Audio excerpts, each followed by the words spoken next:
Hey everybody, before we jump into today's episode, I want to give a quick shout out to an upcoming event with the Business Ethics Alliance here in Omaha. It's going to be happening at the Scott Conference Center, and the discussion is going to be past ethical values, present ethical perceptions. So I think it's a fantastic topic. The bigger and more public and unethical issue is, the more likely that it's going to have negative perception on your future relationships in business. So we're going to talk about how can we prevent these trust issues that may come up and stay authentic when you maybe perhaps to make those change or pivots, what some very experienced and seasoned leaders in the community have done in the past to find success with this. Very, very excited to attend. I will definitely be there, and I hope you will be as well. I know they're going to have lunch. It's always a fantastic place to network, and there's never a time I go to an event like this where I don't learn something I can take and apply to my own practice and own business and life. So I hope to see you all there, and I hope very much, well, I know for sure you're going to enjoy this next episode of Business Ethics Walk the Talk with our guest, Chad Mayers.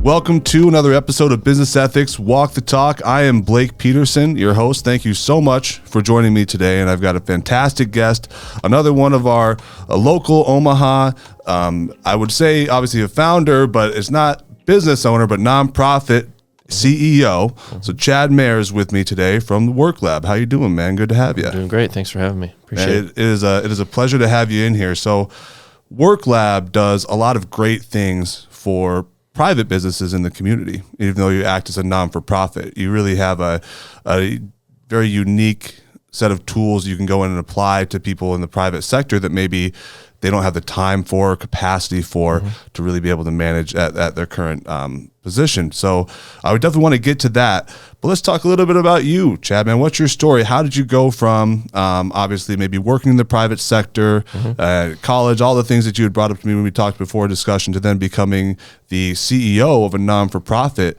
who was really focused on adding incredible benefits and employee retention, counseling to a private sector employees, but through a nonprofit shell or entity? Yeah, it's definitely been a winding journey, to say the least. After I graduated college, I was working for Coca-Cola at the time, and I was working in their merchandising and warehouse functions when I was in school. And then after I graduated, I was always interested in this: how can we get people to stay in their position, especially frontline positions, a little bit longer? How can we make that a little bit more meaningful? I initially kind of globbed on to tuition reimbursement as a tool for that, so that always kind of stuck with me. And as I moved along in my career, I eventually got into sales and operations management with Coca-Cola. I ended up going back, and I got a graduate certificate from UNO here locally in human resources. As a part of that push, I was like, I need to get some experience in this space, basically so that people would listen to me. When I had an idea around something. And it was during an ownership transition that we had in 2015 and 2016 that a lot of this stuff kind of all started to coalesce around each other. So as a part of that ownership transition, there was a HR position that was being decentralized back down to our area that had been done through corporate Coca-Cola. So we moved to an independent family bottler. So there were some additional kind of corporate functions that were getting moved back down. And that fall, this is in 2015, I had been doing some branching out into the community, into workforce development first, and then eventually into nonprofits that are specifically working with youth. And that helped me as, we're just trying to get into different areas to meet with different people that may not have known that Coca-Cola was in the area, to try to get them to fill some of the open positions that we had. And through that work, started to learn more and more. It was very edifying for me of what a business sees as a performance issue, an absenteeism issue, or I like to say a good old-fashioned attitude problem on any given day, can usually be the result of something else that's going on in that individual's life that they either don't want to talk to you about, won't talk to you about, but even if they do, you as a business leader, either as a supervisor or as HR, are somewhat flat-footed on how to help them, especially when it comes to resources that are available in the community. I think in Omaha especially, it's a very philanthropic community. I joke often that whatever issue you can think of, there's a nonprofit for that in Omaha, but they exist outside of the business. They exist in another sector of the economy, and it's hard for a business leader, let alone an employee, to know what all those things are that's out there. There's some companies that have played around with having their own resource list and things of that nature, but making those connections stood out to me early on in this journey of how can we do that better while allowing people to stay at work and continue on what they're doing. So I shared this with you in the course of this conversation, and I have this wristband that I wear every day. There's two reasons for it, and for those who can't see, it's a Michigan Go Blue wristband. So up until last week's Texas game, it's been a fun year for me. Yep.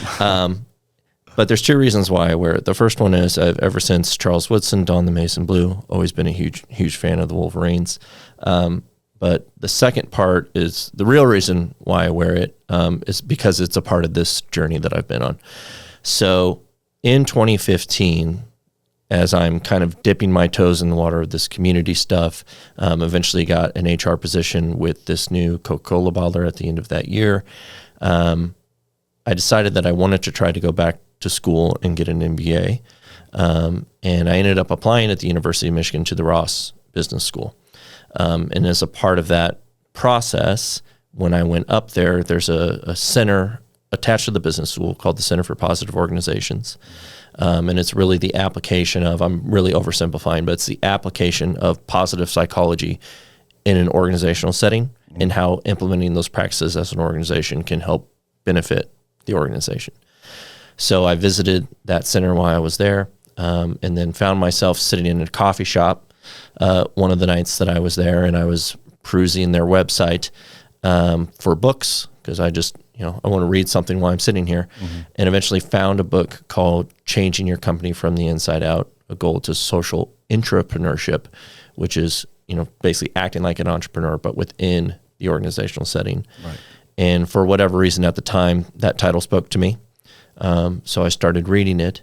And in the second chapter of that book, they highlighted a company in Grand Rapids, Michigan called Cascade Engineering that had, during the late 1990s, started a welfare to career program.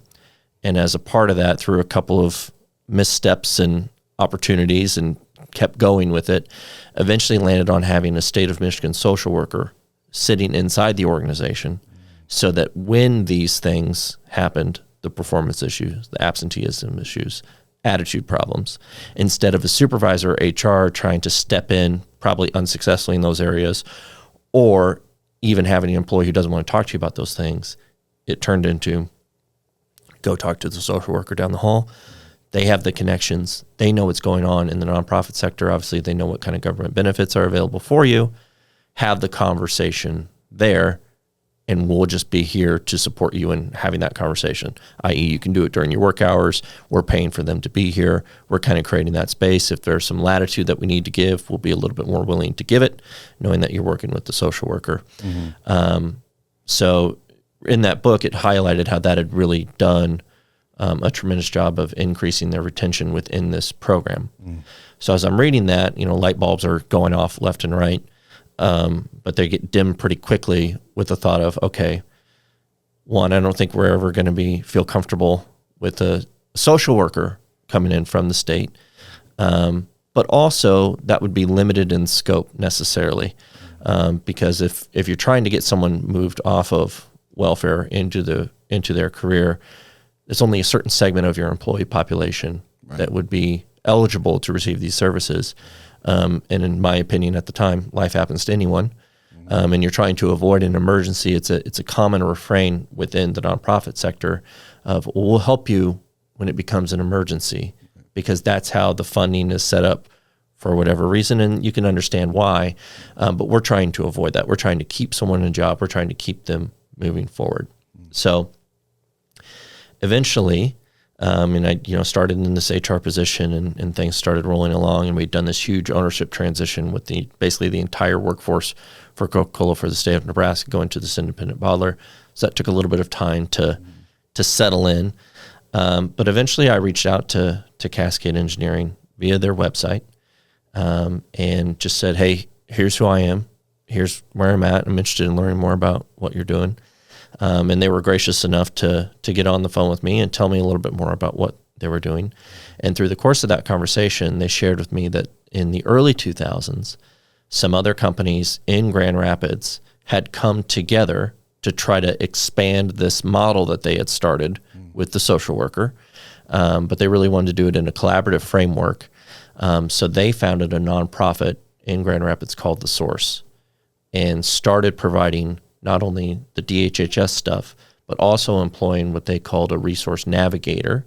So it was a private position who could help anyone who worked for the organization, and by extension, the family members of those individuals, with all of the things. So whatever life's thrown your way could help with those things. Yeah.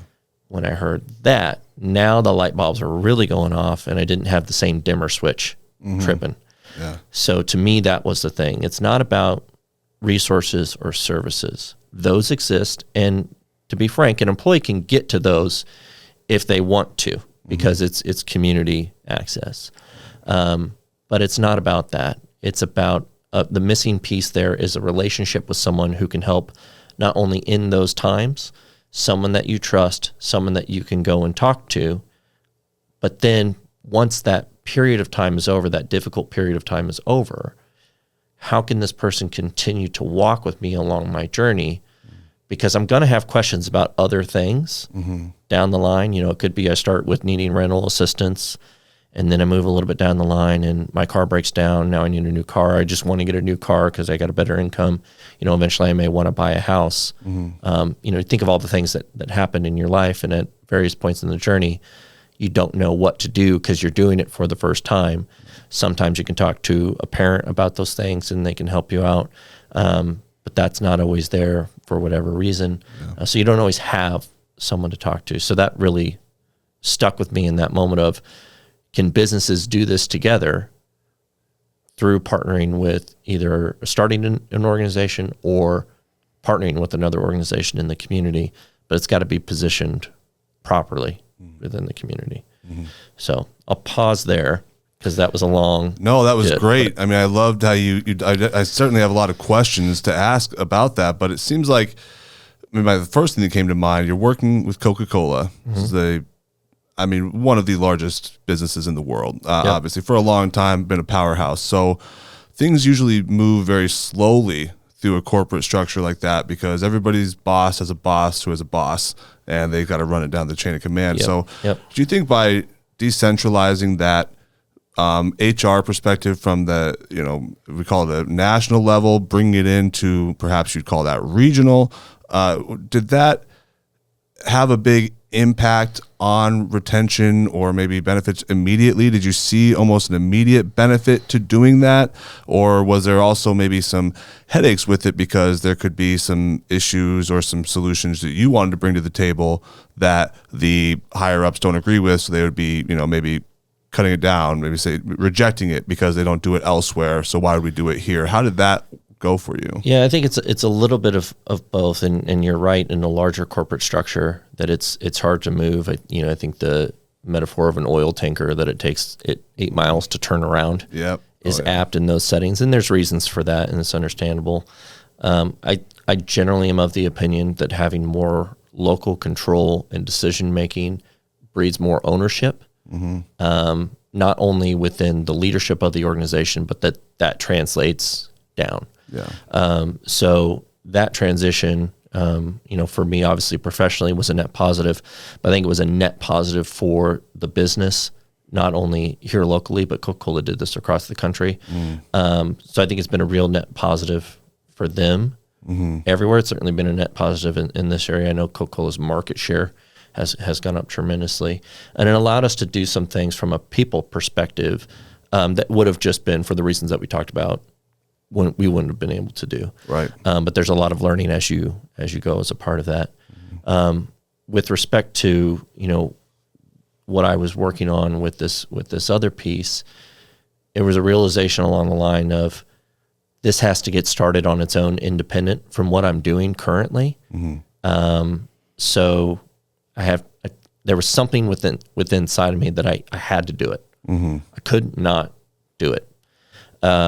So we kept moving along. So once we had this example from Cascade and then from the source, I got in contact with the executive director of the source at the time, who then told me that there were some other cities across the country that were doing this in other areas, kind of been implementing the model. And there was specifically a group out of Denver called WorkLife Partnership that was trying to scale this into other cities. And they had started a few in the years previous. So I'm in 2017 now. Okay.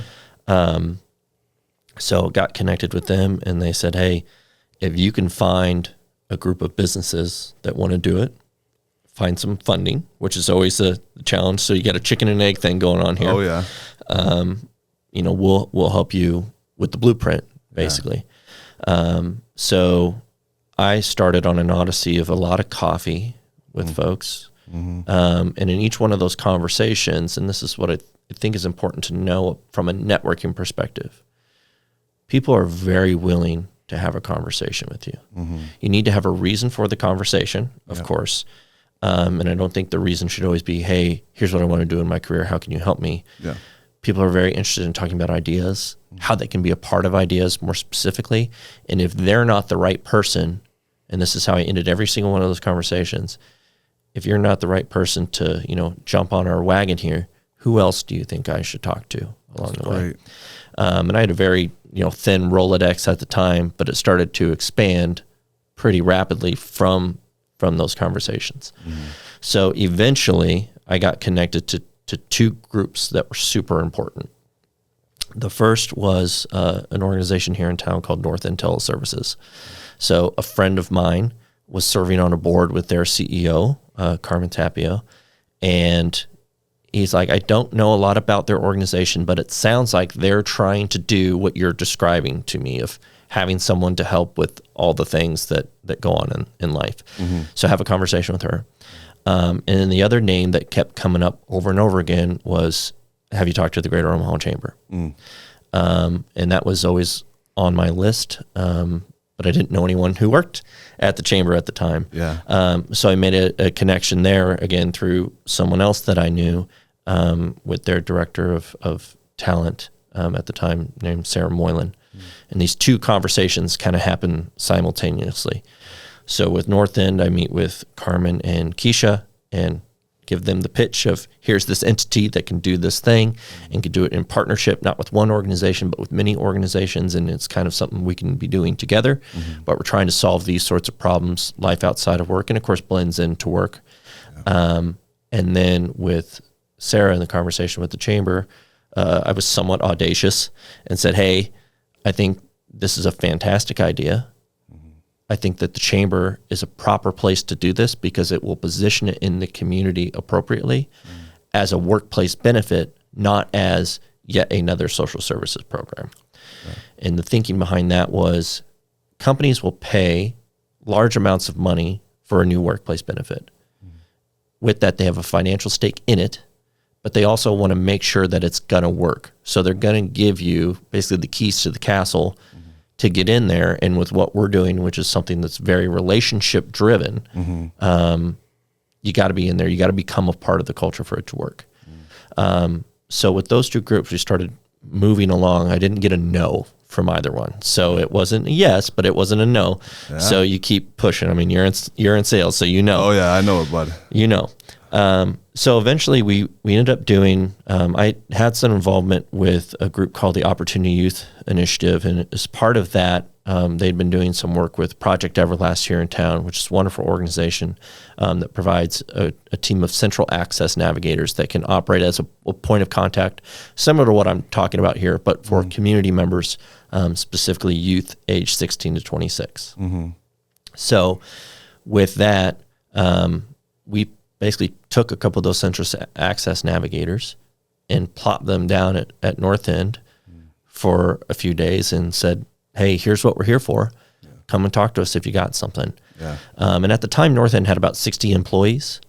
And these central access navigators ended up, over a period of about a month, they went there 4 or 5 times, ended up working with about 20 of those employees. Wow. So from a utilization standpoint, 1/3 of the employees of this organization within a month gave me what I needed, which is, okay, people want to talk to someone with this frame in mind. Right. And what they were providing to them from a community standpoint of stuff that's just already out there and available that they may not have known of. I mean, you got people that are getting their first month's rent deposit paid because they're, sleeping in their car or whatever. Right. So bringing those resources to bear on them, but it's through that connection point of the relationship that they're developing with this individual who's sitting in the office. So it's, I just have to walk down the hall. It's not one more thing that I have to do when I get off of work today. I don't have to go to this agency and have them tell me, well, actually, we don't have funding for that anymore. Right. I don't have to make 10 different phone calls. Right. Those navigators are making the phone calls on your behalf. Yeah. So that gave us kind of that pilot thing. Hey, now we're rolling. We have a business, and specifically a business that's really highly thought of in the community, is trying to do this kind of work and rise up their employees. That was bought in, but they weren't large enough to be what we needed. Mm-hmm. So a little while later, we were able to connect with Lozier Corporation here in town. And again, this is another example of a company that I knew about. Mm-hmm. Didn't know anyone that worked there. I used to lament when I was at Coca-Cola, having they went to go work at Lozier. It's tough. Right. So it was pretty much what I knew. But I knew about the foundation, knew that they were out in the community very actively, which made me think, hey, they're looking for something. They're looking for a solution here, and we might have that thing. Yeah. So did a presentation where one of their senior leaders, Tammy Carlson, was present. And then from there, was able to get a conversation with some of the leaders over there and just gave them the pitch. Here's what we're thinking. We think this sits at the chamber. It's a workplace benefit, and we're going to employ, basically social workers, but we're going to put them in a different kind of setting where they can just help someone. There's no program that we're trying to put people through. There's no certification we're trying to give them. It's just, what do you got going on? And let's try to work through it. We're either going to use, the tools and resources that you have at your disposal, either through your own means, through family support. And if we can't do it that way, of course, the workplace benefits that you have with the company will come in to play. Yeah. But then if we can't hit it, let's look out in the community and see if we can bring something in. Mm-hmm. So eventually that pitch to Lozier turned into some funding that came across to the Omaha Chamber to start what we wanted to do. And so this is back in late 2018, early 2019. And we incepted what became known as Greater Omaha Work Lab. But because it's the chamber, had to be an acronym, which is always fun. So the acronym was shortened to GROW. Oh, great. So we started at the chamber back in 2019 under that acronym. Mm-hmm. And just, Lozier eventually became our first employer partner. North End was an early one as well as Signature Performance, who kind of popped up on our radar, who's highly involved with the Ethics Alliance, of course. Yeah. And we started doing the thing. So we employed a couple of navigators with people with social services background, and just kind of put them on site. So that's how we operate the model. We place what was a navigator at the time on site in the place of business. Right. And it's whatever the employee has going on. The definition that we use is anything that is keeping them from being fully physically, mentally, or emotionally present at work is on the table. Bring it in and let's have a conversation about it. Mm-hmm. And for the employee, that conversation is always free because the employer pays for us to be there. Mm-hmm. It's confidential. So because we're a third party, we have both a real and a perceived confidentiality piece there between us and the employer. Right. And then it's voluntary. And that was something else that was a sticking point for us early on, was the realization that for the types of conversations that we want to have with people, we have to create a space that's devoid of any power dynamic whatsoever. Mm-hmm. Because we want the employee to be able to trust us completely with whatever they got going on, so that we can get to the root cause of what it is. And because there's no power dynamic, I can't help you keep your job directly. Right. I can't cause you to lose your job directly. Mm-hmm. I'm just here to help support. You're in the driver's seat. Right. You're the one doing all the work. We're just trying to help help support and guide you along the way. Yeah. So well, it's a great story, and I think it's a very novel idea. I like seeing it in action. I think it makes a lot of sense. And one of the things you said earlier about your time at Coke, so you come in, HR becomes decentralized, you're able to do some more creative things that are specific to your employees and their needs here. And then we start to see the market share increase across the area, right? So business profits start to assumably go up when you have that happen. Now, the biggest expense on any business's balance sheet is going to be payroll. It's going to be payroll every time. And it sounds to me like, not all the time, but often you might be working with the lowest paid employees in the hierarchy of these businesses, right? And not to say they're underpaid, I'm not saying, but just the fact of the matter is they are the lowest paid employees there. And so when there's a lot of a clamor out there, and I'm not saying these people are wrong, but it's always like, you got to pay your employees more, you got to pay your employees more, you got to pay your employees more, when, especially if you're a public company like Coca-Cola, that's all heavily scrutinized. I mean, if you miss on a quarter earnings, man, I mean, the stock's going to be in rough shape, and obviously some heads are going to roll. Like eventually people are going to be moved around in that upper, and people don't usually feel bad for the C-suite, but that is what happens, right? So they're very much focused on not letting that happen for a multitude of reasons. But if you pay your employees well, you compensate them well, it might not even be enough if they aren't truly utilizing their benefits the right way, or if they aren't taking advantage of any outside resources they may have. I think it's so important, something you said about not having it be a social worker, because I might think I'm struggling, but I'm not that. You know, or gosh, I have problems, but I'm not there, so I'm not going to talk to these people. When in all reality, there could be a very much middle class family who is very much struggling because they put themselves in some difficult situations they need some help working out of. And it could be something as simple as you're going to the wrong place for your prescriptions. You're paying a little more that month here. You're doing this the wrong way. You can optimize it. So it seems like if you can help your employees more effectively spend every dollar that you're paying them, it is, in a sense, giving them a raise, right? It's giving them a little bit more cushion. It can make them be happier, feeling more fulfilled, feeling better compensated without actually having to turn up that lever as much, right? And so have you seen that as a result in some cases where it's like, you know, the employees who do come and partake in these discussions with the Work Lab, are they finding themselves to be in a better holistic position as an individual, as a participant in society, maybe as also as a participant in this economy after working with your people? Yeah, so the issue of pay is always a loaded thing, and it's always more complicated than the outside eye can understand. As an example of that, you know, one of our employer partners at one point in time was talking about a plan and a path to move individuals working for them from around $15 an hour up to $18 an hour. And part of the conversation that we were having with them was, you guys can do whatever you want, whatever makes sense for you as a business. However, I would caution you in doing that quickly or doing that without thinking about the ramifications, because a number of people that work for you are receiving childcare subsidy, as an example. And so there's a range of income there where $1 to $2 an hour raise, which can be very significant, you know, going from 15 to 16 or $17 an hour can be very significant. But you can lose $5 to $6 worth of benefits. Right. And now we're talking about two completely different things. So that's just an example of that.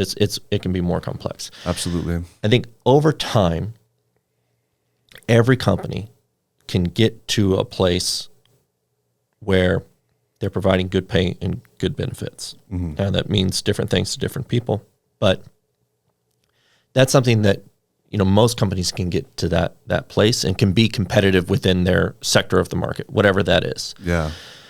What we're talking about with what we're doing is a little bit of what you said, you know, how can I manage what's coming in a little bit better? But really as time has gone along, what we're starting to focus on more and more is, in the frame I use, is let's turn traditional employee engagement on its head.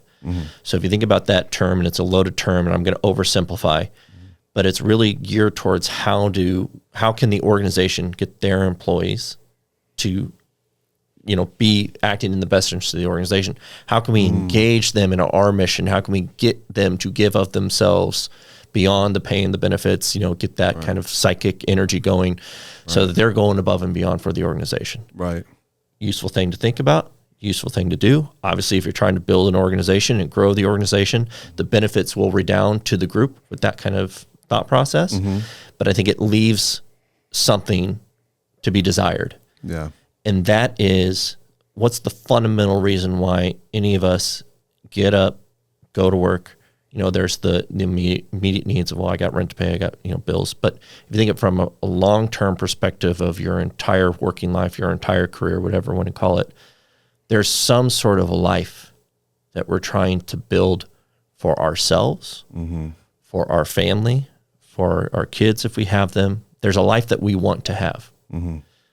We may not have thought about that and written it down, and we may not work every single day to slice off some chunk of it, but fundamentally that's there. And I think it's just it's a truth. Yeah. So part of what we're trying to do now as we've moved things along, we're out from underneath the Chamber's umbrella. I'm skipping over time here, but we're out from under the Chamber's umbrella. Yeah. We've retitled the navigator role now as a work-life coach, which is a more all-encompassing kind of frame. It's beyond just navigating resources and helping with emergencies. Right. It's about that conversation of what sort of life do you want to build? Let's think about that. Let's write it down. Let's put that out there. Right. That's your North Star. That may change over time. Highly likely that it will. Yep. But we can be there to make adjustments along the way. But you put that out there, and then you bring it all the way back to wherever you are at today. And now we're starting to take steps. So it could be that today you're in my office because you need rental assistance. But part of your goal of building the life that you want is that you're a homeowner. So there's a lot of steps that are going to need to be taken between today and that day in the future, especially given the circumstances. But you can get there. Right. And we can break it down into steps. So the first step could be getting your rental assistance from a community organization, helping you just kind of be today. Step 2 could be, let's complete a budget. Let's look at where the money's going in, where it's going out, and start to really identify those things. Let's pull your credit report. Let's start that conversation. So you're starting to educate around the problem or the issue, whatever it is, providing financial education. We call it financial counseling in our work. Yeah. But in our experience, that's a really good way to get it to stick, to retain that information, because it's around the issue. I mean, from your work, and we talked about this, you could go into a company and give a presentation about the retirement plan, the 401k. Here's all the things that you need to know about that. Here's our strategy. Here's what it looks like if you put in 5% versus 4%, the company matches, whatever, all those sorts of things. Right. But every employee that's sitting in that room, what they really want to get a chance to talk about is what they're doing. Yeah. What does my strategy need to be given where I'm at? And so getting to those one-to-one conversations is really where you want to go. Yeah. And that can be hard to do because they have a job. Maybe they got to leave right after the meeting because they got to go make their deliveries or whatever, depending on what the organization does. Yeah. So that's why for us, having that work-life coach available inside the organization, where we're there, multiple days of the week in most cases, there's plenty of entry points to come in and talk to us. And even when we're not there, call us on the phone, send us a text, let's do a virtual meeting. Right. That access piece is super important. And having that over time then allows you to build the trust, Right. then allows you to get into the kind of conversations that you're having where you could have a very well-paid employee. And this is very common. We tend to live based on our means. So the more income we make, the more we tend to spend. So you can be making 6 figures quite easily, be spending all of it and then some. And you're in the red every single month. Because what's the plan? What's my spending plan? How am I watching my money go in and out? I always like to joke with the Ferris Bueller quote, life moves pretty fast. if you don't stop and look around every once in a while, you can miss it. But the first part of that, life moves pretty fast. Yeah. If you're not looking around at what's going on, of course you could miss, the wonder of life, which is what that quote's aimed at. But it's really, you could miss the life that you want to have because you're not paying attention to what's going on, because that takes time. Yeah. And you got to set aside time to think about those things. Yeah.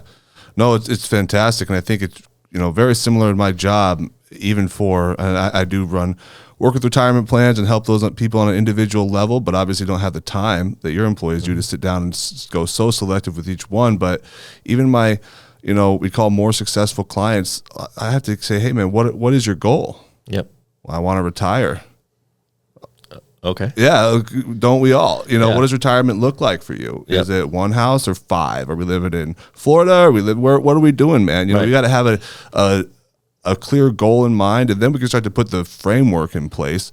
Yep. And I think it's pretty, it's not very helpful for someone if they say, I want to retire. And it's like, great, man, send me your money. Let's invest it. Yeah. You know what I mean? It's like, oh, you're investing it now. For some people, they're really great savers and they do just doing that. It's like, hey, dude, you don't have any debt and you're saving a ton of money. So you're actually going to do this yourself. But there's these little pieces that you have to tweak, and life changes, like you mentioned, where maybe you need to pull a lever here or change one over there. And you might make the wrong decision, like going ahead and pulling a lot of money out of an account that you shouldn't have, being penalized extremely. And then you didn't know the whole time there's a great non-for-profit in town that could have helped you get access to these funds to solve this problem without charging you so much, right? And so your people being there, I think, is just a huge, godsend, because even one HR person inside of, don't even pick on Coca-Cola, but gosh, there's a lot of employees there. One HR person to handle all these problems on top of whatever the executive team is going to pass their way.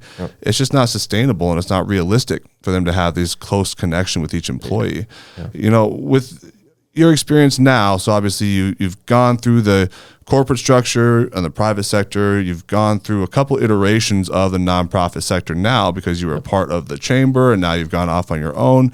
What are some of the main ethical principles or questions, dilemmas, whatever you think might be the most, pertinent, pick the word you want to describe it, but that you see in the private organizations now regarding benefits? There's always the question on, well, what benefit am I not getting, right? That's what a lot of employees or people think too. Well, what am I getting that other people are? But for the actual businesses themselves, I mean, what are some of the ethical problems they're trying to contend with that maybe WorkLab is actually coming in and providing a solution for? Maybe you don't have one yet, but you're working on it. Yeah.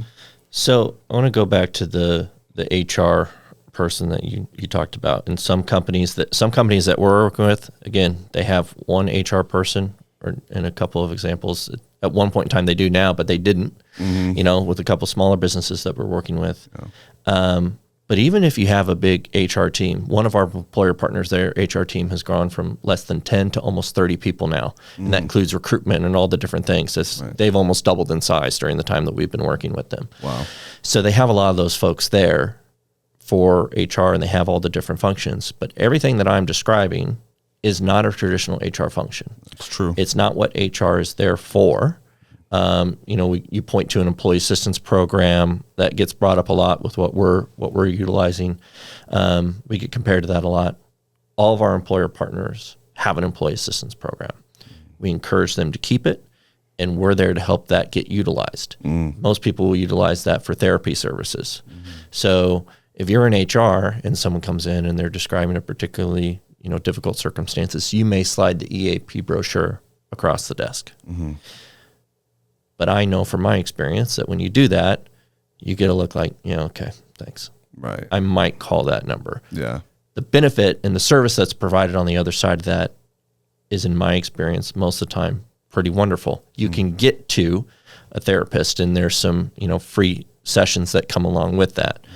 But it's that point of, will the employee have the courage, and I use that word on purpose, to pick up the phone, right, to make that call, because that's a leap. And HR is not there for those things. There's other things that they're doing. You can be there to have those conversations with people, but I think it's also true that there are always going to be, and it's different for different people, but there's always going to be something that with any given individual that works for you, something that will affect their ability to do their job that they do not or will not share with their HR person, no matter, or their supervisor or whomever that they work with, no matter how great that relationship is, it could be the best that you can imagine. There will always be something that is there that they won't talk to that person about. Right. We talked about the real or perceived kind of, thing from employees. They may perceive that HR is there to protect the company or what have you. But given that, and this is where the ethics comes in my opinion, given that that's not the relationship that the employee wants to have with you, or that you may not want to have with the employee, because these are highly personal things and different people have different comfort levels with it. Right. The ethics there is, how can you as a business, if you and most people that I know, business owners, leaders, care deeply about the people that work for them and want them to be able to build the life that they want to have for themselves. But given that there are things they won't tell you, how can you create a space, an ethical space, where the employee can respect the relationships that they have with their coworkers, whether they're peers or with HR or the leaders of the organization, that professional relationship that comes down to, there are things I just don't want to talk to you about that are deeply personal to me that will affect my ability to do my job in one way or another. So that's part of what we're getting at here, is that a work-life coach allows, having access to one within your organization for your employees can allow that space to exist, because we're not your peer, we're not your coworker, we don't have the same, our email address doesn't end as the same as the company. We're over here. We have our own principles and guidelines that we go off of. The first one of those is that client and what they have going on is something that we value and that we respect, and we're going to hold that dear. So it stays in the room, the conversation that we're having. But that space allows the employee to come and talk to us about the thing that they don't want to talk to someone else about. Right. That's keeping them from being fully physically, mentally, or emotionally present at work. And it's done, and it's expensive to do it this way because you're putting a person there. Right. But it's done in a way that I think respects human beings and respects the value that we can place on those relationships that we have inside the workplace, and the value that we place on that person's work with the company and what they're bringing to the table. And we're respecting what's going on there by giving that space, allowing them that outlet. And one of the things that we do quite often with the client, and I say this somewhat jokingly, but sometimes you just want to scream at the wall. Yeah. But you would like the wall to at least acknowledge your presence. Absolutely. And sometimes that can be what we're doing. But that's the ethical principle at play there in my mind, is that there are things, it's true for everybody, there are things that are going to affect my ability to do my job. I would sure love to be able to talk with someone on that. I don't want to have to pick up the phone and dial a 1-800 number. I certainly don't want to have to share something deeply personal about myself and my family or whatever is going on. I don't want to share it with my supervisor. Right. I don't want to talk to HR about it, because whether or not they're going to judge my circumstances, if I feel like they are, then I don't want to share that. No, it's. I think I would have a hard time, trying to divulge my deepest, darkest concerns to the person who is in charge of my salary and whether or not that ever goes up or down, obviously. So it makes a lot of sense. And do you think that by putting somebody within an organization such as WorkLab, which you said, is it expensive to put a person there? Sure, but I'd probably argue, I don't know your pricing model, but it's probably more expensive to put someone you hire in there than it would be to hire an outside source, just because of everything else that goes into having a W-2 employee on the clock. But do you think that is a key part to an organization being able to balance both their organizational goals and growth as a company and also that of their employees, and being able to kind of bridge that gap, bring them together? I mean, I see that there's a lot of data, a lot of people talk about employee retention, having happy employees, what that does for you as a company and your growth. Yep. But it's not always, the happiness to what you've been talking about this whole time. It's not a factor of pay and great benefits and low this and that and pet healthcare insurance on top of everything else. There's a lot more that goes into that. So do you see this as being kind of maybe the way of the future, or something that more people may start to, I'm sure you hope so, but start to adopt in order to kind of bridge that gap between employees' goals and the companies and put them together as one? Yeah, I mean, and you hit on it. That's the bet that we're making, is that if you want to grow your company, I think, most business leaders and owners will have an understanding of what I'm about to say, which is you have to grow your people. Right. What we're talking about is growing your people beyond them, starting as a frontline person and moving to a supervisory role, or, going up the chain. Right. That can be a part of the process. Yeah. But we're talking about the other side of the coin there, which is helping them grow inside of their life, that life that they want to have. So I think if you're able to do both those things, and not everyone wants to grow in their career by taking the next step into a supervisor role. I think it's a very common thing that someone gets into supervisor position and says, whoa, wait a minute. It's not for me. This is not for me, because there's a lot going on there. That pay increase comes with the added responsibility and stress that's associated with that. Yeah. But with the employee engagement thing that we were talking about earlier, you want the employee to engage with the organization and its mission and to give of themselves in that direction. Right. What we're doing is placing someone inside of the organization with the relationship and structure that we've talked about, but we're a part of the culture. We just have a different email address, right? Which allows for some of the space. But we're then giving the organization an opportunity to bring the resources that they have, us and whatever else they have available, down to the employee towards what they want to do. And now I'm talking about building the life that you want to have, which goes beyond the career that you want to have with this organization. It could be that, hey, I'm here for 1 year. I want to do in this job. I want to get the most out of it that I can. And while I'm here, I'm going to do the best I can to support the company. But I would really like to go do this. I'd really like to start my own business. Or, hey, I like this job fine, but I really want to go back to school and do this, or whatever it is. There's some period of time. Not everyone has a full career with the organization. Yeah. So the other part of our bet is by the organization pouring into that employee on what sort of life that they want to build for themselves and their families, that they're going to be able to in turn maximize the value that that person's getting out of their time there because they're working towards their goals. But they're also going to maximize the value that they're going to receive from that person because they're doing that. Right. Because that person's like, hey, this company really values me as an individual, not as a cog in the machine. Yeah, they're giving me good pay and benefits, and that's aligned with everyone else that's here, so that's great. But I have a unique sort of life that I want to live, and they're helping me realize those goals. So that's part of it. Yeah. No, it's cool. I think it's a cool thought, experiment to put into place. How have those numbers shaken out as far as retention for your team? And I definitely want to talk a little bit about culture as well, because it's interesting you say we come in and we adapt to their culture. Everybody would like to say their culture is unique. Yep. A lot of businesses are, but how do you have your employees take on that culture? Is there kind of a process in which they do have to, hey, remember there are these guardrails because this is what this company values and we don't want to try to, rock the boat while we're here? And also just what has it done for these employers? Like, I'm sure if you have renewed a contract, they must see a value in your services. So what is that value add beyond what you're giving to the employee? What is the company getting from this?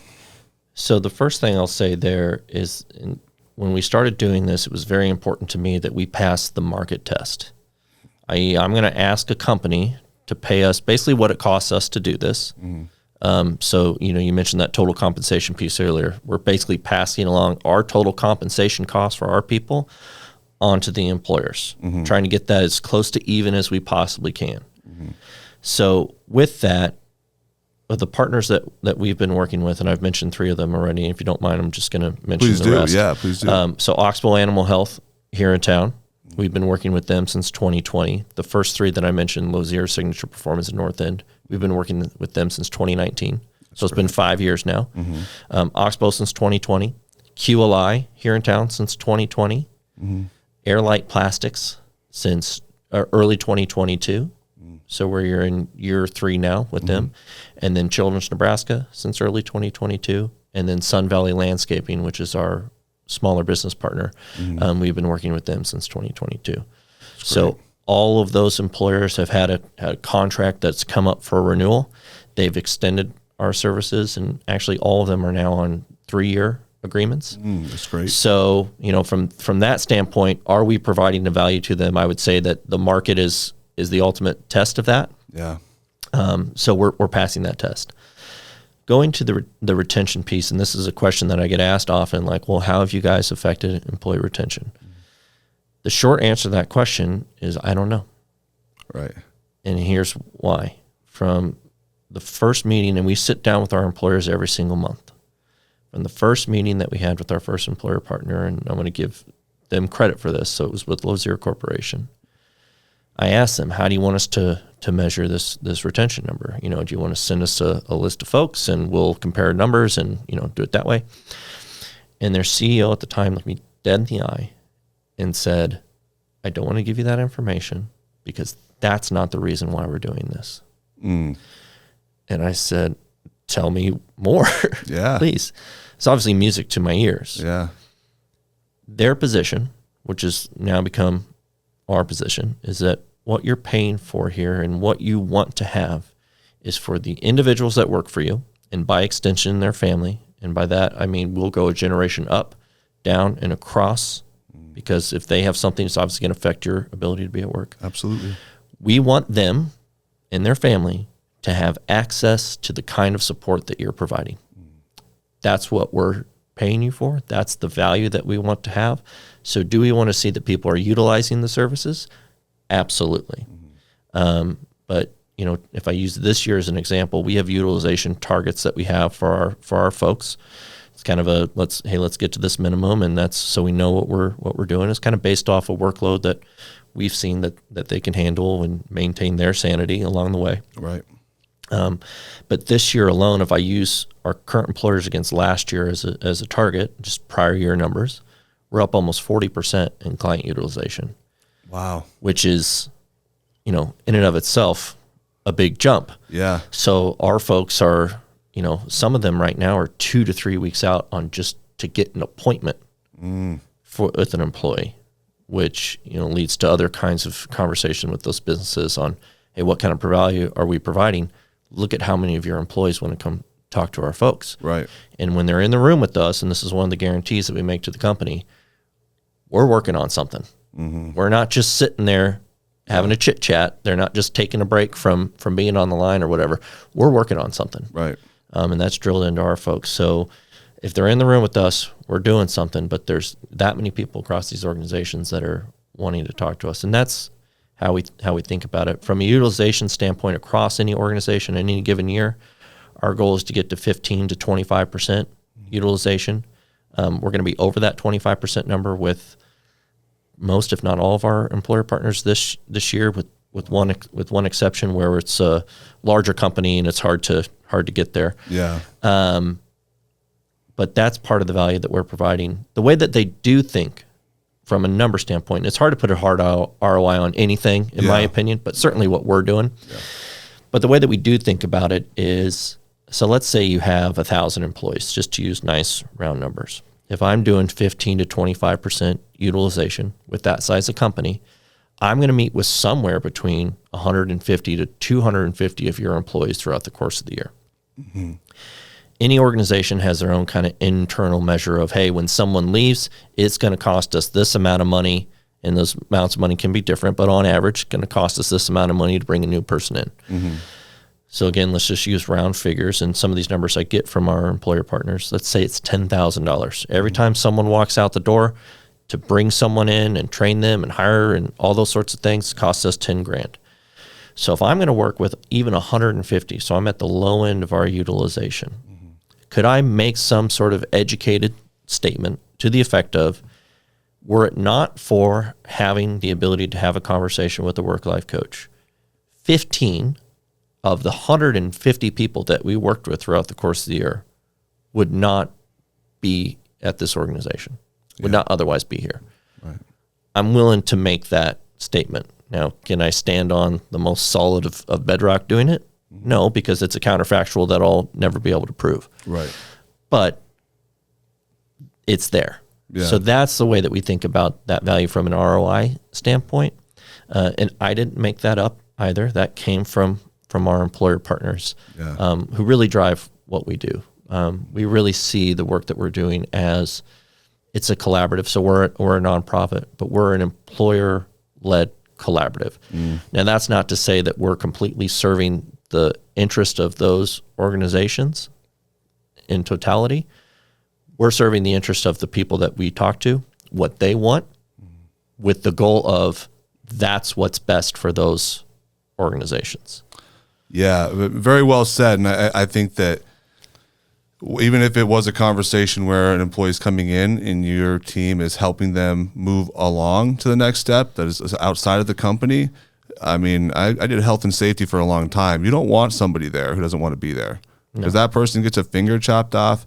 Your $10,000 is nothing, dude. You know what I mean? Like that just goes exponentially. It's terrible to think about that way, but in reality, I think with Neighbors Drilling, they said like it was better off if you died for them financially than if you were injured for life, right? Because it's like, $1.8 million versus 3.4 average cost, right? And it's like disgusting to think of it that way.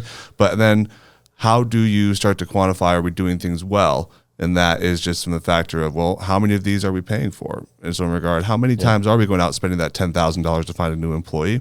Is it going up or down? I think that's a lot of value. Well, Chad, this has been fantastic, man. I really appreciate your insight and your willingness to come here and talk about WorkLab. Now, if I'm an employer and I want to find out more about your guys' services, and I want to try to maybe connect with you or connect you with my team, how do I want to go about doing that? So you can check out our website. It's theworklab.us. And there you can find a bunch of information. There's a nice form fill there that you can look to. I'm on LinkedIn. The WorkLab is on LinkedIn. You can find us there as well.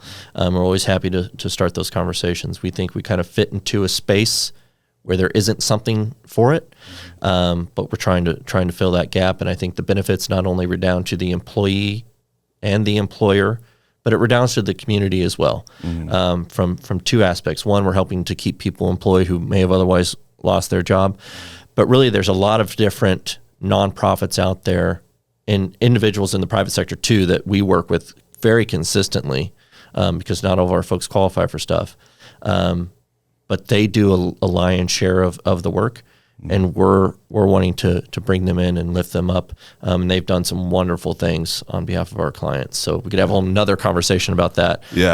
But that's been tremendous. Awesome. That's great. Well, make sure, please go check out WorkLab. I wish you guys the best. I can't wait to see where you are a few years from now. Thanks so much, man. Appreciate that. Thank you.